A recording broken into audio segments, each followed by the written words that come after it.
Hey guys, Kyle here. So, just before the show starts, I wanted to mention our Patreon. You can pay us $1 a month as a thank you, as a tip. You can pay $2 a month to get access to one of our bonus content shows, episodes 2 days early, and a secret Discord chat where all of our Patreon donors get to go and hang out and talk with us directly. Then there's a $5 tier that you can donate to get access to a whole bunch more content. We have multiple bonus episodes on there. So please check it out. Patreon.com/itgetsweird. We don't advertise. We don't make money. So check it out and throw some money if you think that would be cool. Thanks.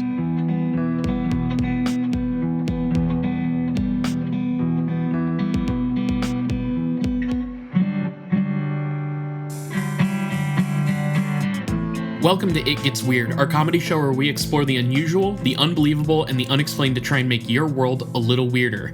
I'm Kyle. And I'm Scandalous. Or I'm Niall? I'm one of the two. It can be both. Yeah, this week I think I have to be a little bit of both. Because this is another episode of our hit documentary series, Fuck Your Documentary. With this ain't week, your mama's documentary review series. Because we say fuck. No, because it's more than just Ken Burns documentaries about jazz and the Civil War. So this is us watching. This is probably the most. I think we can safely say maybe the most mainstream documentary we've covered so far. And also we'll talk about it a lot more in it. But it felt there's a bit of a bait and switch to it that I'm.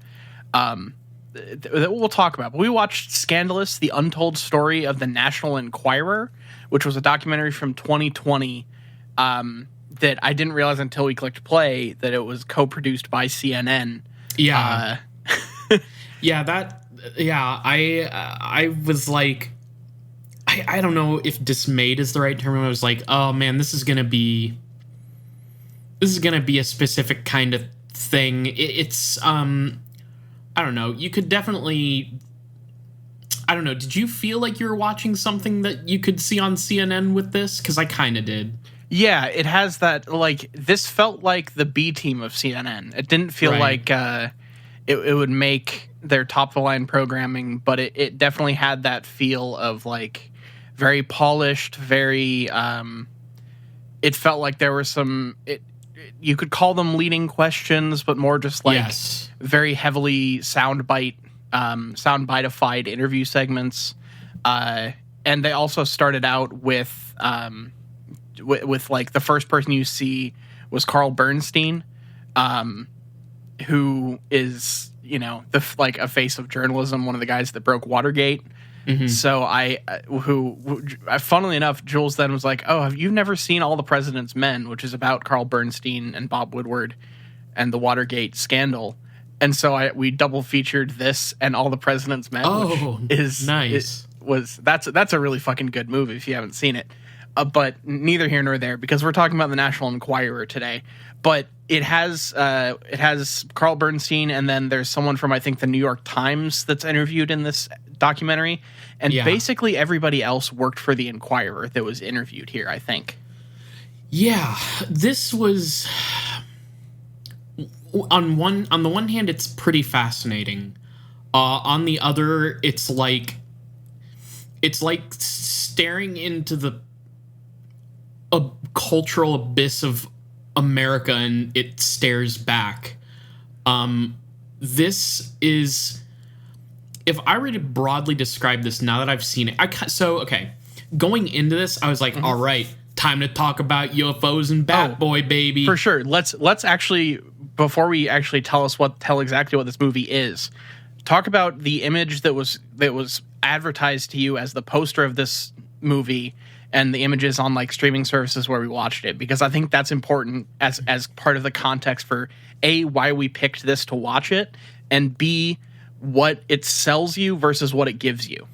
Yeah, the reason we wanted to do this is because we saw this and we're like, oh shit, the National Enquirer to me is the magazine, the fucking scum rag that does stories about Batboy and also had that anthrax scare.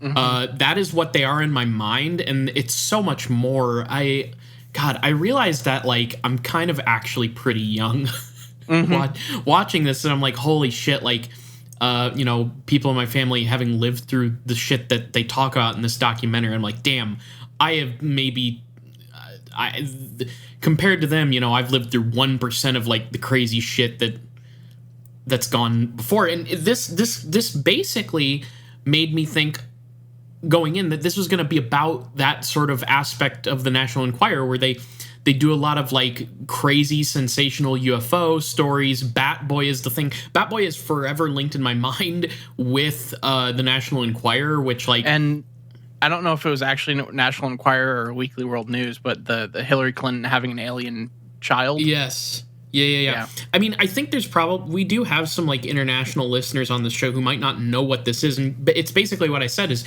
it's this tabloid that is, like, it's a huge thing in America, but to people like me, and I think Niall would probably agree, it's something that, like, 90% of the population scoffs at. But I guess that wasn't always the case, at least if I'm buying the full story, based on what they tell you in this documentary. But you are basically sold that it is going to talk about the UFO zany bullshit that they cover. Because literally the poster of this thing is a bunch of flying saucers and then headlines from the National Enquirer, like, floating over a backdrop. Yeah. It basically looks like, a bunch of UFOs on the I Want to Believe poster, mixed with some newspaper headlines. And so I was like, oh shit, okay, we'll get into kind of, this counterculture gossip rag, UFOs and weird news kind of nonsense as like historical thing.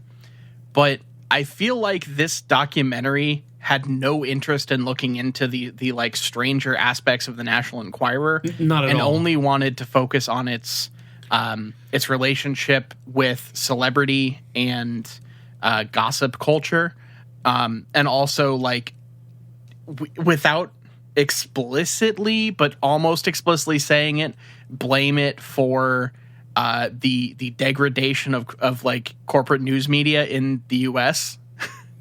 Yeah, and I mean, it's not wrong to blame them, but I think it's just a symptom,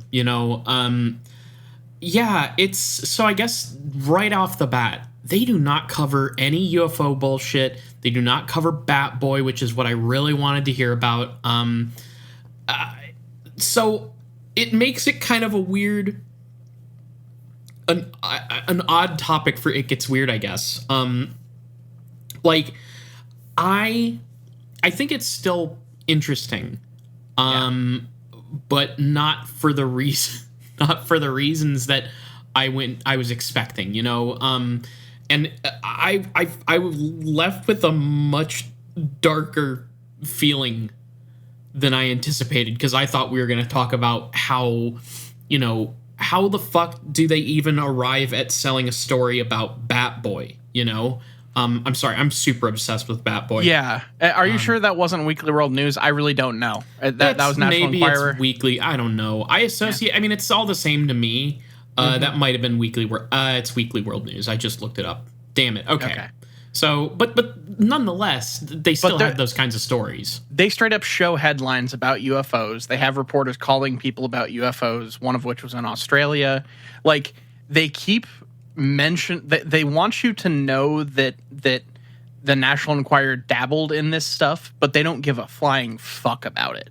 It's like they only want to talk about the like underhanded tactics used to get celebrity paparazzi photos and hot gossip, and also, spoiler alert, because for a documentary that came out in 2020 about this stuff, a lot of the relations between National Enquirer, its eventual parent company AMI, and Donald Trump. So it is like I think there is something to be said in terms of like the kind of thing we talk about on this podcast, and how we look at people's willingness to sensationalize truth and leave that behind for this wilder reality. and how like we're people like the journalistic circles have leaned into that more and more as profit driven media and 24-hour news cycles have taken over. But it doesn't directly talk about like Bigfoot or anything in this documentary. No. It's more of like first of all, I don't think this documentary is very good. And here's my core idea and thought process about this documentary. Sure. Is it basically all it does is give you the effectively the highlights of and like most popular stories that National Enquirer puts out, and kind of occasionally ask the question, was this illegal? Was this bad? I don't know, but you know, it happens. And then like skirt on to the next highlight. So there's no tooth to it. There's no like opinion or tooth in this documentary that's like actually making you feel something about this. It's just like basically the highlights of celebrity gossip in the 70s through the 90s. I mean, maybe I'm giving people too much credit here, but I definitely think it paints the National Enquirer people as bad. And again, this isn't me trying to defend the documentary, really. I don't think it was like particularly great. It was interesting in a horrifying sort of way to me. But it was more about the aspect that I found interesting to it was just the psychology of the employees and the people who worked at National Enquirer and the former owner and that stuff. But yeah, it wasn't like a particularly good documentary. But like, I mean, they do talk about it's more interesting to like watch the psychology at play, at least for me, with the people basically who are completely and utterly in denial of what they did. Mm-hmm. Because this entire, whenever they talk to people from the National Enquirer, they are like fucking, a lot of them are like talking about how exciting it was to dig up dirt and do all this shit and have this like crack team of like harassment, you know, celebrity harassers and things like that, and all these underhanded things that they did to generate a story that sold like crazy, regardless of whether or not it was true. Yeah. And the thing that happens throughout the entire documentary is, if we're gonna relate this to it, you know, it gets weird type topics, you can broadly think about the psychology and the just how fucking weird it is and how easily it happens to spread disinformation and misinformation. Like that is what, at the end of the day, that is what the National Enquirer is a concentrated disinformation campaign. And the thing that is like really fascinating to me too is because I straight up, I mean, CNN has clearly an angle here, right? But straight up, the way that this all wraps up with it transforming into this like flat out just disinformation and sensation rag into just a straight up propaganda machine. I mean, I don't even like pay when I was going to the supermarket, the grocery store or whatever, I don't pay attention to I don't look at that shit. I'm too busy looking at like fucking Archie comics and like 50 Most Haunted and or like, oh, am I gonna maybe grab a Reese's cup this time around? Maybe. I'm thinking about it. That's what I'm thinking about. I don't pay attention to the gossip rags at all. They are like white noise to me. So the idea that for the last 20 years or so they ended up serving as propaganda is like, oh man, I didn't even fucking notice, but they're probably right. Yeah. I mean, they definitely did in the 2016 election. Like, sure, it is. I had no idea. I had no idea that was happening. None. Yeah, I knew about more of this than I thought I did. Like towards the end of it, I didn't know a lot of like celebrity stuff in the 70s, and you know, like the one about John. Okay, so they start going through like their greatest hits, effectively, which is like the OJ trial, John Belushi, Elvis's death. Which there's some if you're a fan of like kind of life's rich pageantry and like kind of dark stuff, there some of the stories of how they got like photographs and how like they paid. Okay, so the story of how they got a photograph of Elvis in his coffin was they tried to dress up a hired like older Italian New York man as a priest, put a hidden camera on him, and take him through the funeral. That failed. So they then went to a bar after the service, found a cousin of Elvis, hired him to take photographs, paid him thousands of dollars. It took 3 separate tries that he had to keep going back to get it. And like, they also straight up led to the drug dealer of John Belushi they led her to quote unquote confess to killing him and got her in prison. Like, yeah, it's a completely out of context thing where they basically coerce her into giving them a quote that sounds like that ultimately ends up incriminating her and puts her in jail. It's fucking insane. There's like one guy from the National Enquirer who says, "Oh, I think ethically that time we stepped over the line a bit." And no shit. Yeah, the one that got me was the Arnold Schwarzenegger's mistress, who they went and like offered her a book deal and like TV movie rights to sell her life story. And the guy, like they bought up all this stuff, secured all the rights, and then just like tabled it and put it in a safe so that that story would be buried when Arnold was running for office. Yeah. And the guy who was doing it was like, yeah, that wasn't my brightest professional day. No, sorry. Go ahead. These people, one of them at least, I think the one who says that literally cites the Nuremberg defense. Yeah. Like, not literally. He says he says, I was just doing my job. Yep. And that is like everybody. But the thing is, there's also this like, I got this impression that doing this stuff gave some of these people a sick thrill, and they're all like rich. Yeah. Oh my god. Oh my god. Yeah, there's an entire arc in here where they basically talk about how the National Enquirer they basically start meddling with politics. In effect, they ruin one person, Gary Hart's presidential run with a mistress scandal, and it kind of was this moment that like any concept of privacy was just over at this point, and that leads into this idea that they will go out of their way to bury stories. This is also at the time when they end up getting Steve Cause, I think is his name, is running, and there's this transition into this guy who I swear to fucking God his name is David Pecker. Yep. Why is that? Why are you making a big deal about that, Kyle? No reason. I don't know. It's just no reason. It's a normal name to have. Yeah. And I don't know. It's just so David Pecker, man. It's just so on the nose. You'd be David Koch.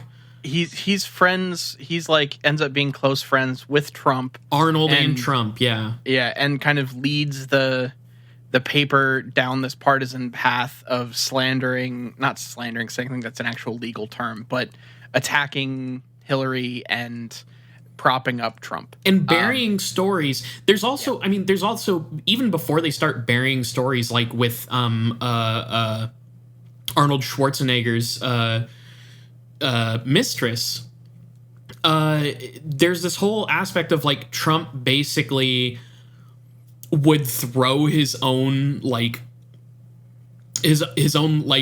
partners under the bus, and give National Enquirer. He would call in with pseudonyms to tip the National Enquirer off on drama with his partners, and as long as they didn't like do Trump badly, he didn't give a shit. Yeah. And got the publicity and all. Oh my god, it's fucking vile. This entire thing, I felt dirty after watching this.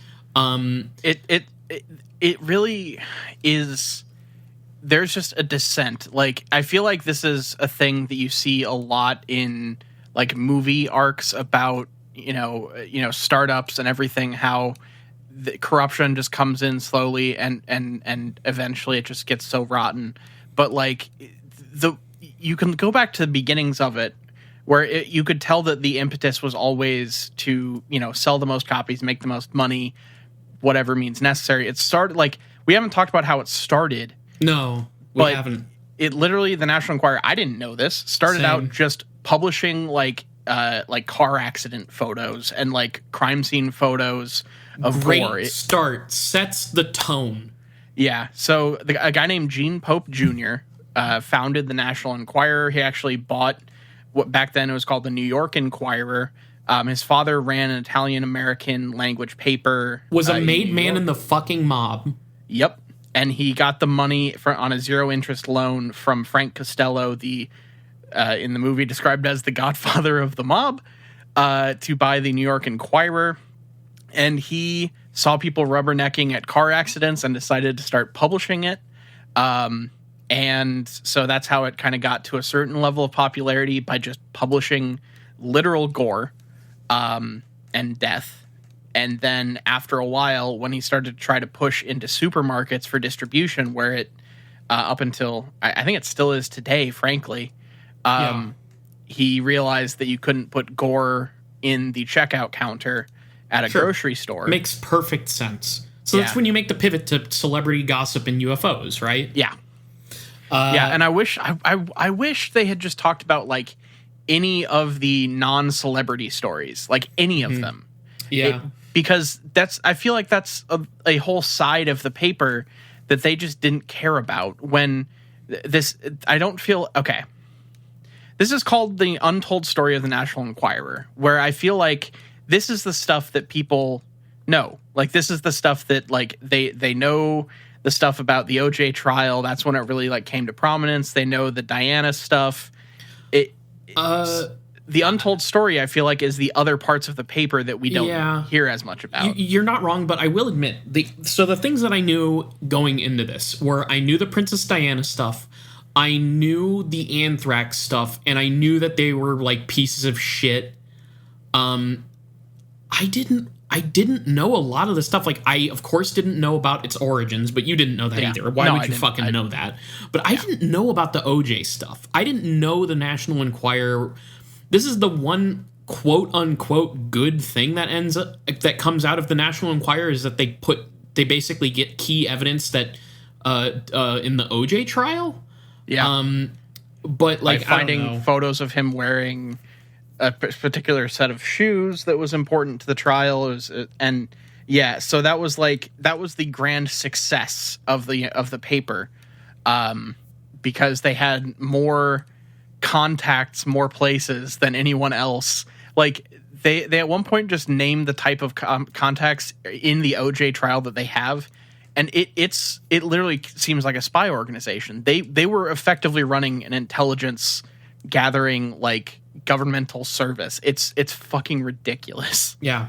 So yeah, I'm totally with you. Like, there's an entire side to the National Enquirer that is not present, but I think to be kind of fair here, I don't think most people would give a shit about that side of the National Enquirer. This is the extreme, like, and sensational and ridiculous side of it, right? There's a portion of the National Enquirer that is just, like, absurd, that has no merit, like, whatsoever. Like, a lot of the stuff that they talk about here is about the real life consequences of being absolute fucking scumbags to celebrities and stuff. But yeah, there is of course this side that's just ultimately, I don't know if I would use the word benign, but you know what I kind of mean by, like, at least in comparison to, like, fucking over John Belushi's drug dealer, or, like, harassing Princess Diana, things like that. Like, in comparison, pretty benign.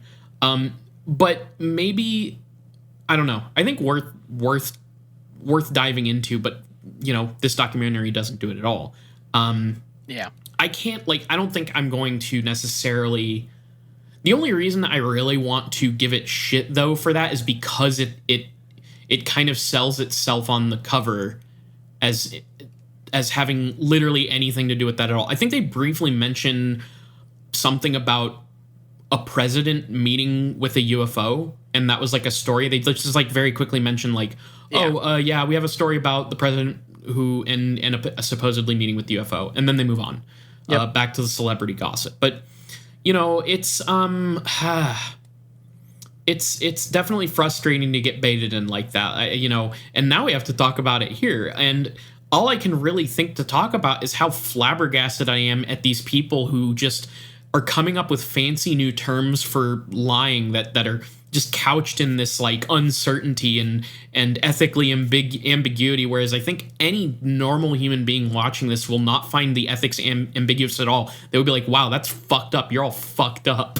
Yeah, let's go back to the kind of the start of everything, where the paper was founded, post Gore era.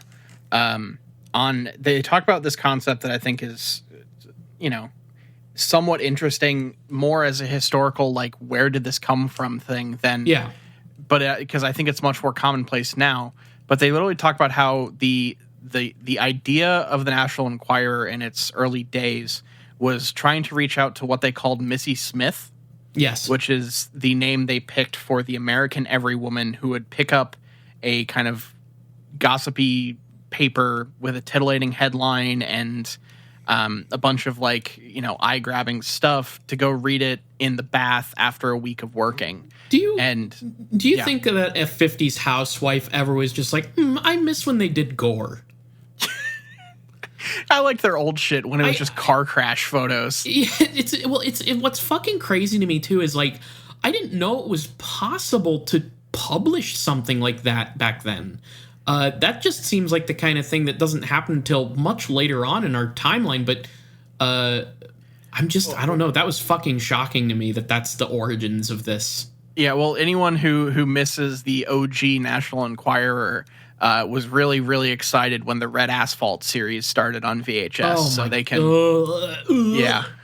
they can get going. I can't get my fucking Gore pics from National Enquirer anymore. But thank God for Faces of Death. Yeah, it really is, like, that's how the National Enquirer started. I that was something I didn't know, but it was literally like they made friends in the forensics, like in like the morgue, effectively, like, in pay police cops. departments. Yeah, and just like pay for first pick of crime scene photos. Oh my God. And it's like, if that's your starting thing, then like there's so much, like, it's so weird to go anywhere else after that. But a complete rebranding to appeal to these, you know, this like this Missy Smith character that they've basically nailed down.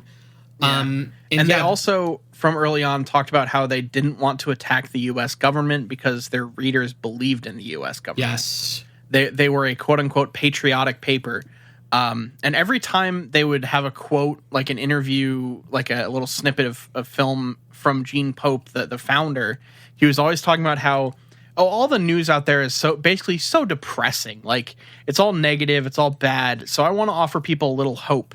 So which is such a weird sentiment to put out there for the National Enquirer.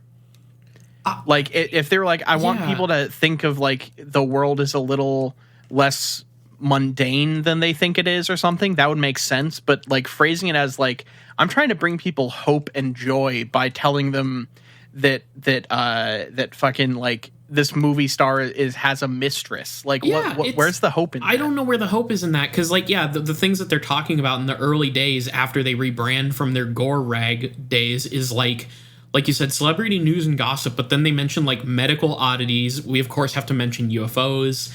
And I don't know, what about that is hope? I don't know. I think that I think that Mr. Pope is one of those people who is just fucking, Gene Pope was just a very clever, very clever grifter, effectively, who figured something out that he could make an obscene amount of money on, and then he was able to, like, sell it on bullshit.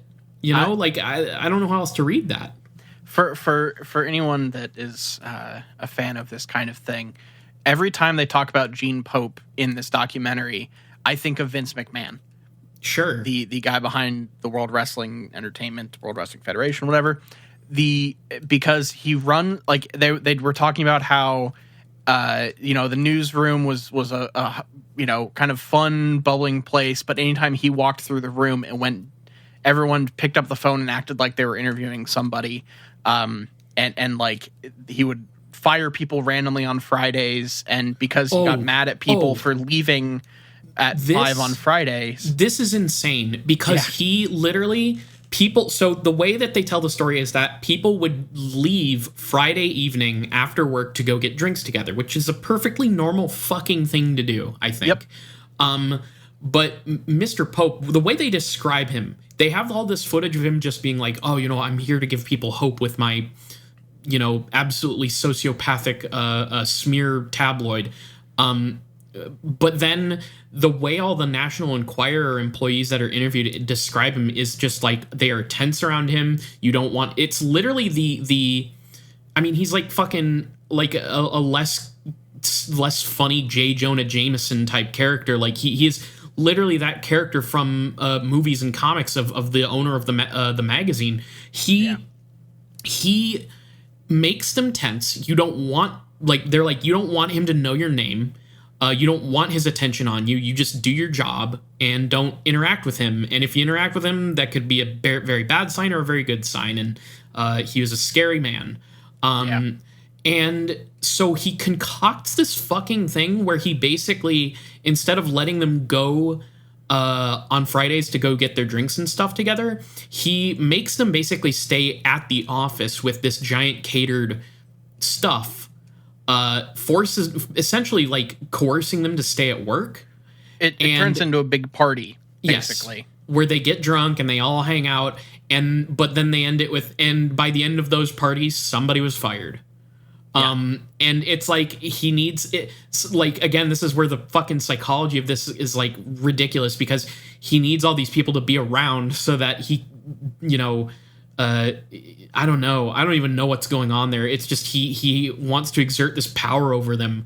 And of course they're all terrified of him, and he just wants to remind them or something that their work is entirely in his hands, and he can just on a whim get rid of you.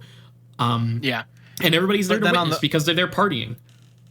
Yeah, but on the flip side of that, people like to work there because the expense accounts were limitless. Yes, and it was heard about a story in fucking, Nicaragua, you can get a private jet to take you there and get to stay in a fucking swanky resort hotel while you do the story.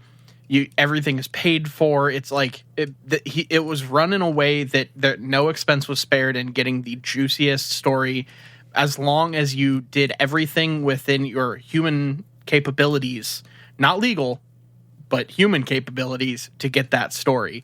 There were times when they were talking about it, about the work environment there, that it really reminded me of the movie Wolf of Wall Street. Sure. Where it's like, oh, you have these wild things happening and everyone is just living this jet setter lifestyle. But at any given time, it can just go horribly wrong. Yeah, it's fucking crazy. Yeah, they have this attachment and they also have this fear. I mean, it's like all of this in a lot of these early days, just like they managed to run on just like thrilling their employees in both negative and negative for others, but sometimes negative for them, and just like they're having. The thing that was just really blowing my mind is that in the same sentence where they would describe like, well, I don't know whether what we did was ethically good, but I got the story and also it was exciting. Like, they simultaneously are in denial about lying, but have like fond memories of the excitement of like working there. And that is like so perverse to me. It was like, it's just crazy. 'Cause like, I don't know, you've got this fucking monster that you're working for. At least the way I read it is this man is a fucking monster. His rag built on mafia money that just ruins lives. It's it's just fucking crazy. And I think you can, like, the fact that the National Enquirer is so popular, you can maybe see why just going online and finding conspiracy theories is so popular now. It's always been a part of the American consciousness to just, like, be really into these, like, bullshit stories and these sensational things. And I don't think any of them give anybody hope. Yeah, that's that was one of those things that really stuck out to me in this documentary, is how every time Frank Pope was interviewed, he talked about giving people hope.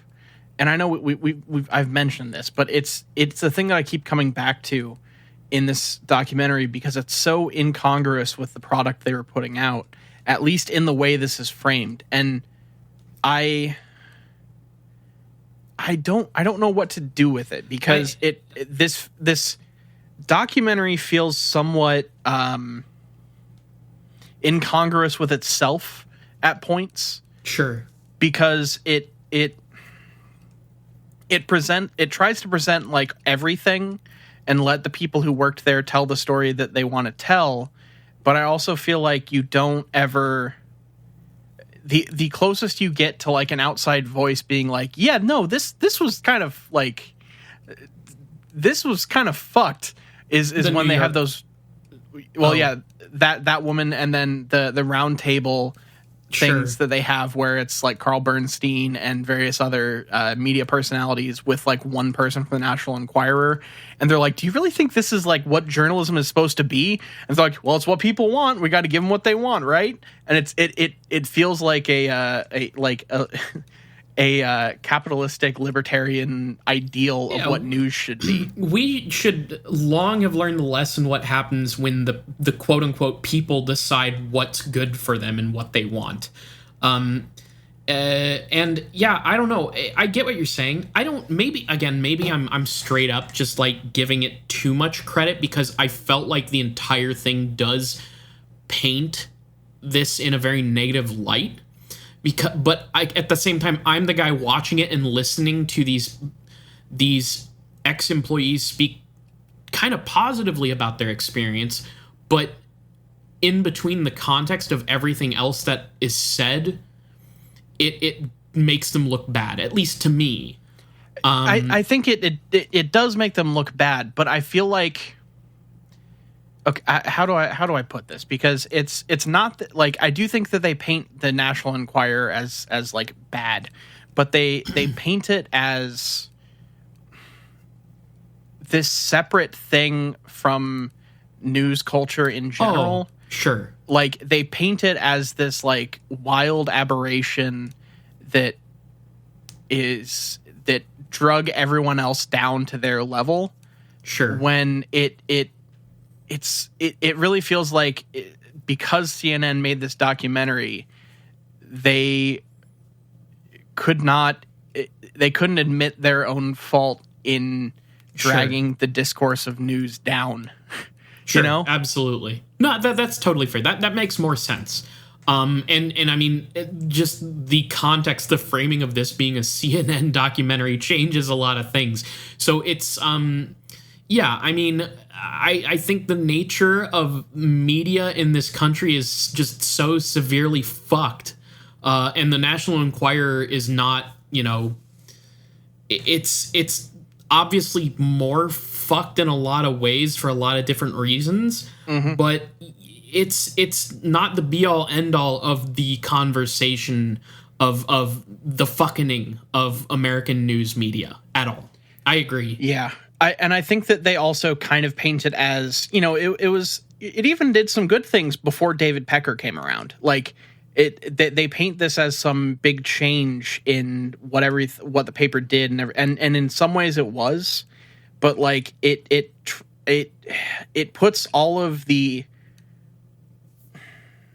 bad kind of at the feet of David Pecker, when not caping up for him at all. He seems like a giant piece of shit. I have no idea.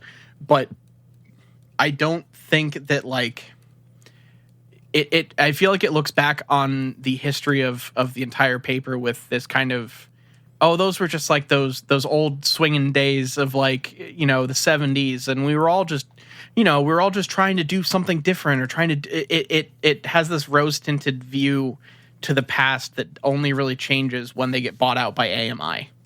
Maybe, yeah. I mean, maybe. I still was looking at that and just like the amount of times throughout this documentary I just muttered "Jesus Christ" under my breath is throughout the entire thing. It's a lot. So again, this could just be my perspective making it harder for me to see that, because this was just unrelenting horror from start to finish, at least to me. Yeah. But yeah, I mean, maybe I definitely could see how maybe somebody could see that and get that out of it, but I don't know. I don't know if I'm explaining it entirely correctly, but like it really felt like the guy saying, well, when David Pecker took over, it really feels like we lost the heart of the Enquirer. True. Or whatever. But to be fair, and that's his opinion. Yeah, that's the opinion of a National Enquirer employee who I already have so much disdain for. Yeah. So it's a lot of. I just didn't. I felt just shudders through my spine with 90% of what the National Enquirer employees were saying. Yeah. So I guess no argument there. If you're like, I guess that if you're like for some reason reading their like opinions on their time at this tabloid more charitably, then yeah, I guess you could get that out of it. I get what you're saying, but at the same time, from my perspective, I just like the whole thing to me was just like slogging through a garbage dump. Yeah. So I don't want it to make it sound like I agreed with I know. The original impetus of this whole thing. It's just I think in terms of trying to tell this as a story where there's some like big change, it felt like they painted at the earlier years of it as more just like harmless, that's showbiz, baby. Maybe like gray ethically, and then when it got really bad was when it started doing when it got into politics, which is where the news goes. The politics is for the news, not for this. Yeah, and I can see that for sure. Actually. I think that's closer to what I mean, is like the way that it tries to paint this as like, I don't know. I think this documentary makes me more mad at CNN than it does, than it does the Enquirer in general, but like the way they paint this documentary, it really feels like it's trying to claim that there's this like ethics and heart in journalism through the fucking Trump campaign and presidency that I firmly do not believe is there. Sure. I can get that. It makes sense. And it's just, it's like, I think, I wonder what this documentary looks like if they didn't have the CNN angle too, because there's very clearly that angle coming in a bit. But I don't know. This is what we got. This is what we have. Yeah. I would love to see an independent documentary about this stuff that goes into a bit more of the totality of the Enquirer. I'm not saying I want it to just talk about the UFOs and stuff, because the National Enquirer did a lot more than that. But I feel like this glosses over so many facets of the paper as a whole that and only focuses on maybe 10 stories across the history of the entire paper. Mm-hmm. That you really get a very truncated view of its history. Yeah, I definitely felt watching this like, well, what am I not learning about in this this coverage of it? Like I felt like there were things. I felt that like there was more to the story sometimes. So I definitely think that there could be. But like, do you think that these employees that they all got from the National Enquirer to talk about this stuff, I don't think they'd agree on a less sanitized. Sanitized, and in some cases even like sensationalized version of this story. No, I firmly believe they would not, and that's why this documentary is the one we got. I just think that it as a whole makes the documentary a lot less worthwhile. Sure. Yeah, I agree. And from an actual like like documentary making thing too. I did have like some problems about like they reuse tons of footage. It's pretty static, and not that interesting visually speaking. And it's, but you know, if I can give it anything, what these people are saying is fascinating to me, in a lot of cases. But again, all the other problems that you mentioned before too. It's I don't know. There was a story that, I mean, I didn't know this, and you want to feel sick to your fucking stomach, some of this stuff. They buried stories about Bill Cosby, and his track record of assaulting women on sets and stuff. They buried that shit because they struck basically a friendly deal with him. Yep.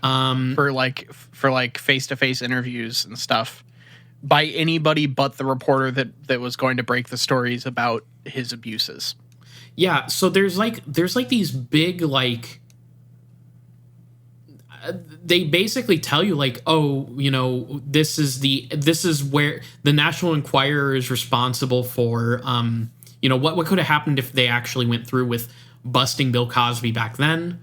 But the National Enquirer is responsible for those kinds of things, I guess, and they're responsible for the they imply that what's his name, Gary Hart, they basically influenced that election, which they did, but they basically make it sound like, oh, it's because of the National Enquirer that the Democrats lost that election.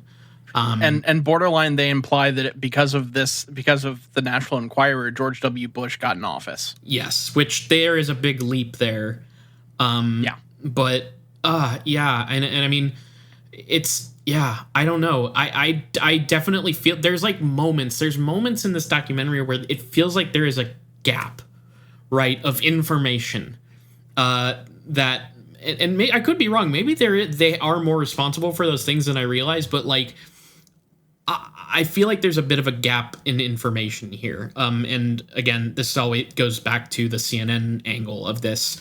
And I don't know. Again, this is a symptom of the problem of misinformation in this country more than it is the direct, like, cause of all, you know? CNN is not, I don't know. I haven't kept up with CNN. I don't keep up with CNN precisely because I was sick of bullshit. And that sounds very, I don't mean that in a conservative way. You're constantly inundated with stories from all kinds of news outlets that are like just utterly misrepresenting what's actually happening, because that's how you sell a story, I guess. And that's, you know, the National Enquirer is like maybe one of the extreme examples of that, but other news outlets get clever or they do stupid shit. Like, I don't know if you've seen the story that's going around where somebody went out, I don't know what news outlet reported this, but there's an article going around about an author, or about, not an author, I think a journalist who was like, I got the COVID vaccine. I still got COVID. Here's why. Oh my God. And if you look into the article, it says at the very, very bottom, editor's note, the author of this article never got COVID, actually. Yeah. And now we're now also, I mean, you can also kind of talk about the National Enquirer here because they're all about catching your eye with the insane headline. And that's the world we live in now. People don't read past the headline half the time now, too. And I found so often that when I do read past the headline on so many different news sources, it is just there's truths, but then it's usually muddled up with a lot of bullshit too, to catch you, you know, and you got to be fastidious. You got to do extra research. You got to go out of your way in some cases to figure out what actually happened. And it's just a fucking mess. And this is just the state of everything. And it's not just the National Enquirer. No.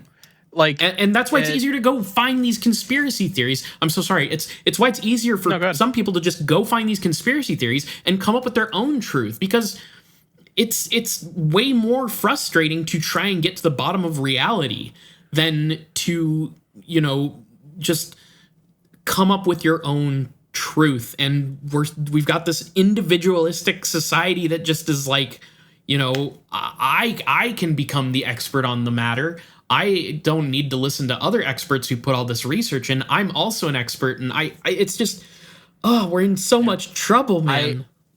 I think that there's a pretty direct line that can be drawn between the idea of Missy Smith and the idea of the algorithm on social media. Sure. Where, you're looking at things for clicks more than truth, and because truth is hard to make an algorithm behind, because it requires research, it requires fact checking, it requires all these things.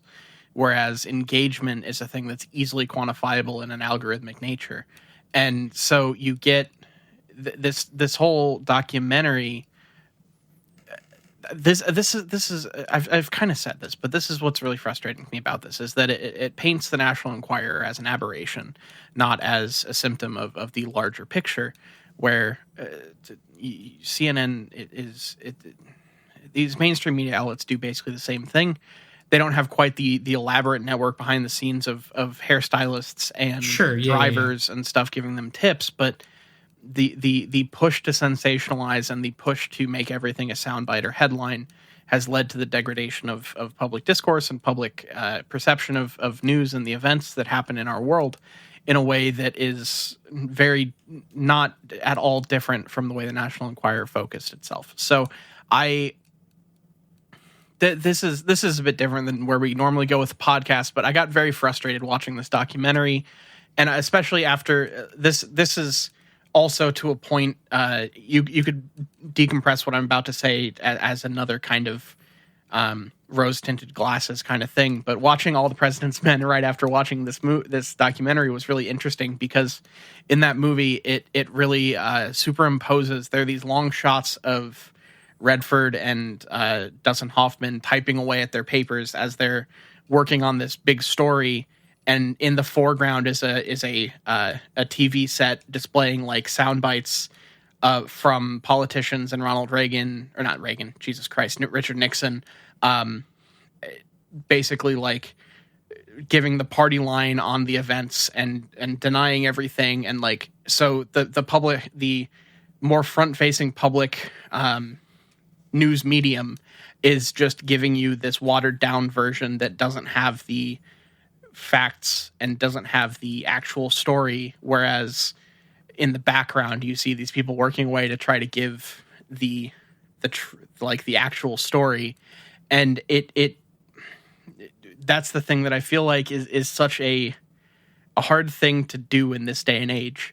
I mean, even our podcast is just based on finding fun things, and that's why we've always posited as entertainment, not as actual facts, because we're talking about conspiracy theories and cryptids. But it's so weird to have to sit here and really think about just how news and how media has just gone away from doing anything positive for people. Yeah, I think, I'm glad we watched this, for as much as I kind of was frustrated with it and horrified by it, because it did get me thinking about the nature of misinformation, especially in our country, and just how people, we have this framework here where we are skeptics, right? We don't. I don't think there's a single conspiracy that I can think of that doesn't involve actual declassified government documents that we believe in. We've talked before about multiple things where there's government documents to prove conspiracies happen, but it's never in the way that we think they do, and it's almost always to crush progressiveness. And it's there's now an easier way to crush that without having to manufacture and to to interfere and harass, which I'm sure still happens on some level.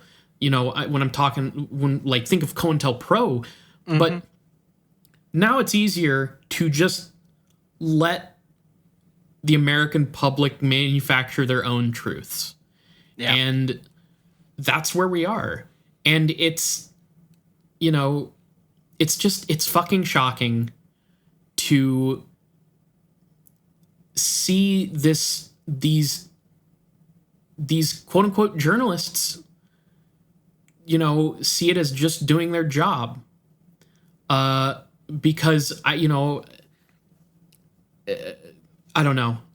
There's this new paradigm that I think comes in I hate to say it, but probably post 9/11 world where we've just completely lost a grip on any sort of truth. And it's scary to me. And it's I don't know. It's weird to do this podcast sometimes because we're laughing and we're joking and it's, fart, but this person believes trees don't exist.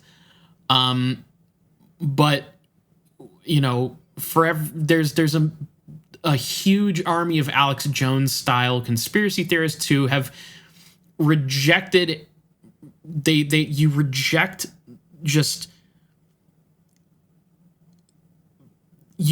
authentic what's the term I used before? You reject the authentic sort of professional. What's not professionals? What's the term I said earlier? You now have this own truth that you can latch onto, and I literally can't think of the word that I said like 10 minutes ago. Experts. There is no room for expertise anymore, and there's no room for truth, and everybody's their own expert, and everybody has their own truth, and nothing fucking matters. And it just watching this had me thinking, well, how do we ever get a hold of reality again? Yeah. I realize this is going kind of a weird place, but and not weird, funny, haha weird like we usually try to go, but I guess darkly weird. We I think like once a year we have to have a kind of have like a borderline like breakdown episode where we get just very very kind of down in the dumps of all this stuff. I'm not too, I mean, truth be told, this was stuff that I already think about, that I was already kind of aware of, but this just hammered home how in the shit we are, how utterly, I mean, and like I said, of course, these people who are just so utterly in denial, they can't even say that they lie. They have to come up with fancy words to couch that.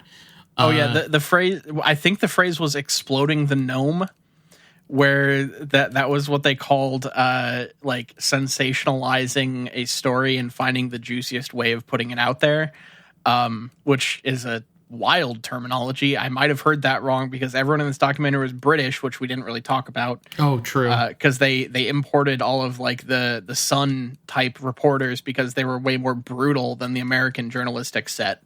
But that's kind of a separate thing. Anyway, there's a lot of terminology thrown around to couch the fact that they were lying, cheating, and stealing to get stories. Yeah, and it's just heartbreaking to know that again, this is not how, like, I don't know how to talk about this and say, on the one hand, you do need to trust expertise, but also distrust news media, because it kind of sounds like I'm saying the same, distrust everyone, but I don't know. You just got to be more fastidious, more aggressive in tracking down truth, looking into sources and things like that. Because at the end of the day, I would like to think that it gets weird that you and I, we want to be on the side of truth, even though our entire thing is talking about things that are simply not true. And this just, I don't know. I think that there's a mentality represented here that is not like we've said a million times already. It's not just the National Enquirer. Yeah. Truth be damned, we're going to tell you a story. Yep. Yeah. This was the thing. That's just what frustrated me about this documentary is I realized it's about the National Enquirer, and but CNN making this documentary was a bad way to go about it. Because it really just left a bad taste in my mouth throughout a lot of it, because they were accusing the National Enquirer of doing things that they did, not saying they didn't do them. God damn, they did them. But it felt like they were blaming, they were scapegoating a lot of the, stories for clicks nature that everybody is now engaging in. So yeah, expertise is so fucking important, and getting as close to the truth as you can is so important. And I don't know. The only message I can really take away from this is you gotta work for it, and fuck all these fucking people. Yeah. fuck the National Enquirer, and fuck CNN, and fuck all these people. God. Ugh. Ick. Yeah, this was kind of like, I really thought like, oh yeah, the history of the National Enquirer, this is going to be, there'll be, sure, I knew that they were involved in OJ, and they were, did all these kinds of like sensational gossip stories, but I thought that this documentary was going to be a little closer to our wheelhouse in the topic, not the philosophical nature. But yeah, it is rightfully a bummer. This documentary is a bummer, because it's about a kind of fucked up enterprise.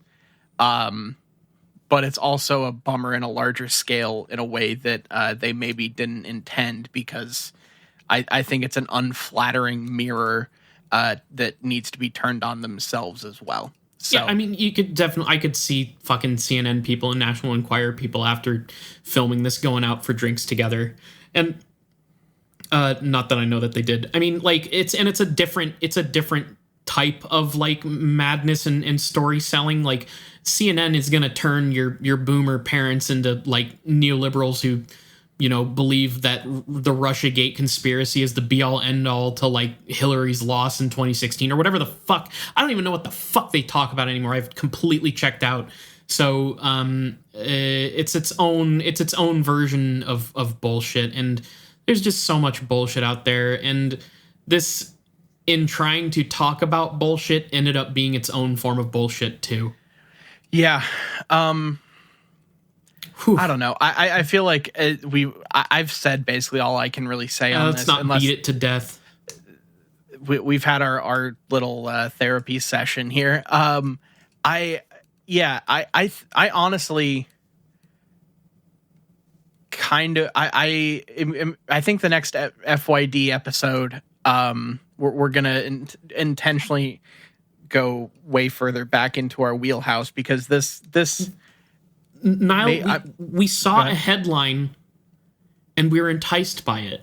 Yeah, they fucking clickbaited us on this one. They did the same shit that they always do, and they got us. Yeah. And so I think this was worth talking about. I think this is legitimately something that like you occasionally need to kind of grapple with when you are a consumer of the world of weird, because this is such a part of it. Even if you are a skeptic and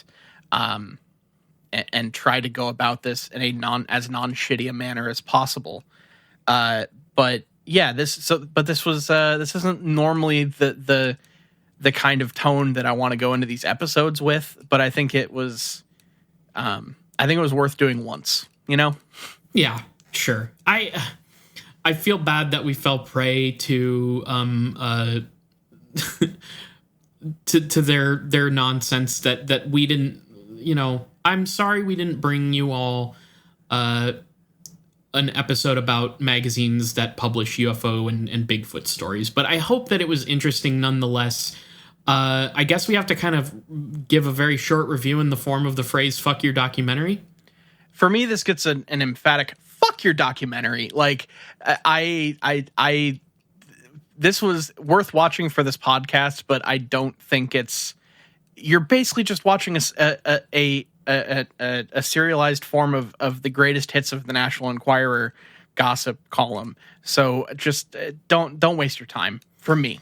Yeah, this one gets a very grumbly fuck your documentary. If you really want to stare into hell world, go right ahead. You can shake one of the many hands of hell world with this documentary, but it's I don't know. I don't think it's really worth your time unless you just want to feel really dirty after an hour and a half.